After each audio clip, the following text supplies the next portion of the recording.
وكتهضر وكتقول كيستغلونا. فكنقول واحد الكلمه: حشومه عليكم وعيب وعار. في هذه المحنه هذه خصنا نكونوا يد وحده، ما خصناش نستغلوا خوتنا المغاربه. في هذه المحنه هذه خصنا نمدوا لهم يد المساعده، نكونوا يد وحده، يد مغربيه كيف ما تربينا، كنعاونوا بعضياتنا، ما كنتخلاوش على بعضياتنا في المحن. فبركه وحشومه عليكم. هادشي كيضر في القلب. فحشومه عليكم، اتقوا الله في خوتكم مسلمين. المغرب تقلب راسا على عقبه. هالفيضانات، هالاجلاء، دينا كلها خوات بين ليله وضحاها. المغرب كامل وقع فيه دمار تقريبا. هذه عوينه وصابت المغرب الصراحه. بعد تنظيم كاس افريقيا وقعت كارثه في المغرب اللي هي الفيضان مدمر.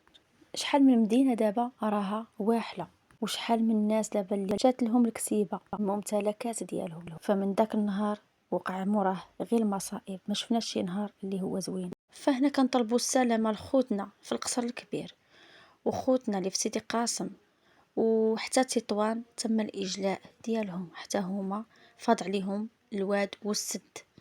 يا ربي تحفظ بلد المغرب يا ربي. بعد إجلاء سكان مدينة القصر الكبير كنشوفوها كتصبح واحد المدينة من المدن كأنها مدينة أشباح، مشاهد للقصر الكبير. بعد إجلاء السكان، المدارس خواو، الكلينيكات خواو، المستشفيات الدولة خواو، يعني كل شيء أصبح خاوي. كانت عامرة البارح وصبحت خاوية اليوم. فكنقولوا يا ربي كتب علينا مكاتب الخير. فهنا ما كنعرفوش اشنو جاي.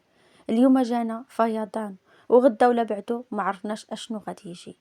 فهي اللي ضراتني في راسي غير هما التوقعات اللي كيتوقعوا ليلى عبد اللطيف وواحد خونا معاها. زعما التوقعات ديالهم كتخرج؟ لا، حاشا نتيقوه. لا يعلم الغيب الا الله سبحانه وتعالى. لكن هاد الجوج اخوتي ضروني في راسي. قالوا المغرب غادي يجي فيضانات وغادي يعيش واحد الايام، واحد الازمه اللي هي صعيبه. ومن بعد كاس ديال افريقيا احنا كنشوفوا هاد الشيء اللي كيقولوا. نظركم واش هاد الشيء مخدوم ولا توقع؟ دعواتنا مع خوتنا في القصر الكبير والمدن الاخرى. يا ربي تكون شده وتفوت، يا ربي تحفظهم هما وليدات، يا ربي تعوضهم على اللي فات، رجعوا للمنازل ديالهم، لقاوهم كيف ما هم، حتى شي حاجه ما تمشي لهم ان شاء الله، غير السلامه ديالهم وتحفظهم يا رب. عينيك التي لا تنام. السلام عليكم اخوتي، وما تنساوش الدعوات ديالكم مع خوتنا.